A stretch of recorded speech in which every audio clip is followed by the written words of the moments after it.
Ukraine's President Volodymyr Zelenskyy faces his toughest talks yet of his trip to the U.S. as he meets with Republican Party's presidential candidate Donald Trump. Trump agreed to meet Zelenskyy while declaring he believes the U.S. is paying too much to back Ukraine's campaign against Russia.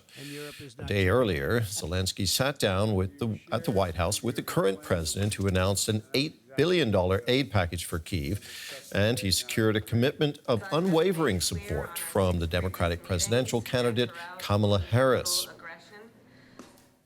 Zelenskyy has been busy trying to secure bipartisan backing for his defense efforts ahead of the U.S. elections. Speaking with Harris, he made the case for ongoing funding and weapons.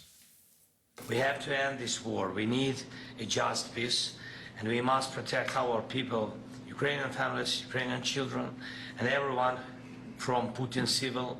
And we are grateful to America for supporting Ukraine all along.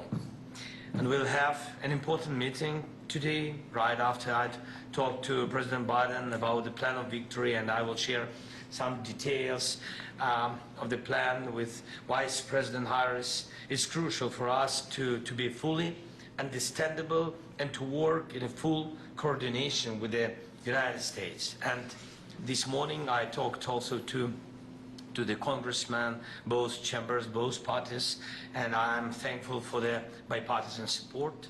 We believe this war can be won and just peace can be closer only with the United States.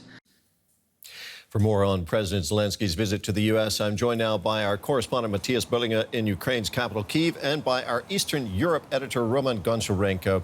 Welcome to you both. Matthias, Zelenskyy's visit to the U.S. is happening in the middle of the presidential election campaign there. What's at stake in this trip for Ukraine? Yeah, I think it's not a coincidence that this is happening right now before the elections, although, of course, the reason was the UN's General Assembly. But I think there are two things. Here in Ukraine, people are very worried about a possible future Trump administration, considering that Trump has said that he thinks that US is spending too much on Ukraine, and his running mate J.D. Vance went even further. So this is a big concern, and this is why, of course, Zelenskyy also sees the opportunity to talk to Biden and to try to speed up things to get as much as he can in terms of military aid before the elections or before the end of term. But he's also, of course, meeting with Trump, because in the future this might be maybe a very important meeting. He's trying, of course, to convince him that helping Ukraine is in the interest of America as well. That's the Ukrainian position. And that's why talking to everybody before the elections is, of course, vital for him. Although yesterday's talks, of course, brought him a little bit or criticism from the Trump camp that he would be helping Harris in this campaign. Roman, Donald Trump has been critical of U.S. aid to Ukraine. Might this be playing into the hands of Russia? Well, yes, absolutely. Ukraine is critically dependent on the United States to keep fighting in this war that Russia started. It's not just the amount of weapons that the United States have been delivering and are still delivering to Ukraine. It's the types of weapons. So many of them are very, very important.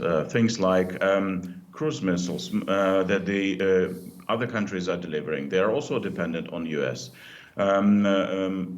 Rocket launchers, multiple rocket launchers, HIMARS systems, infantry fighting vehicles, those Bradleys. Ukrainian army desperately needs them, and they have proved to be very, very effective on the battlefield. Also, intelligence information. All that is now critically important for Ukraine, and if United States should withdraw that support, that would put Ukraine in a very difficult position. And remember, half a year ago, when there was a 6-month pause in the United States help because of the situation in the Congress, and parts of the Republican Party blocked that military package for Ukraine. President Zelensky himself said in April that if there is no help from the United States, Ukraine would lose this war. Matthias, the winter is fast approaching. That will change conditions on the battlefield. And of course, Ukraine's energy infrastructure has been compromised. How important is extra Western support for Ukraine in the coming months?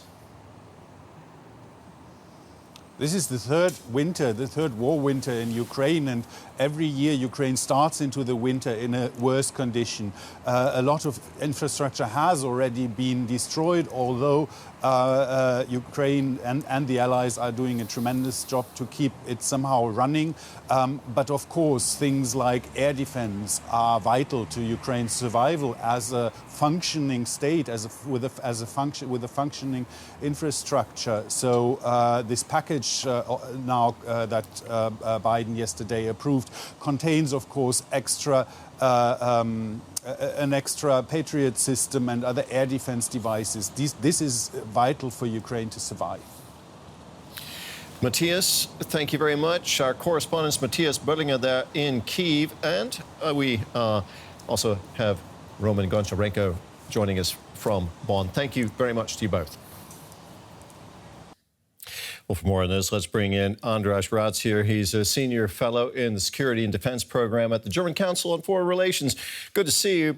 President Zelenskyy has presented his victory plan to President Biden and Kamala Harris and asked them to support it. Do you think they and Ukraine's other backers will give him what he's asking for?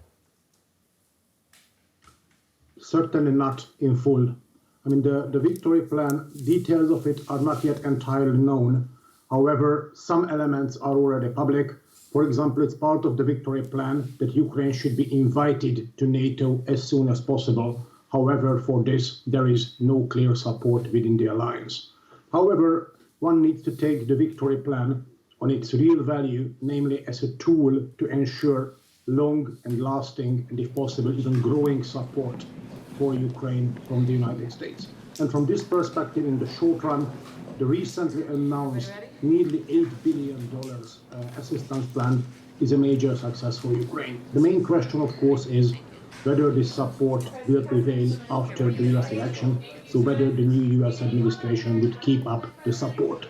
The now announced roughly $8 billion is sufficient for the upcoming few months, but what comes thereafter, this is dependent on the outcome of the US elections.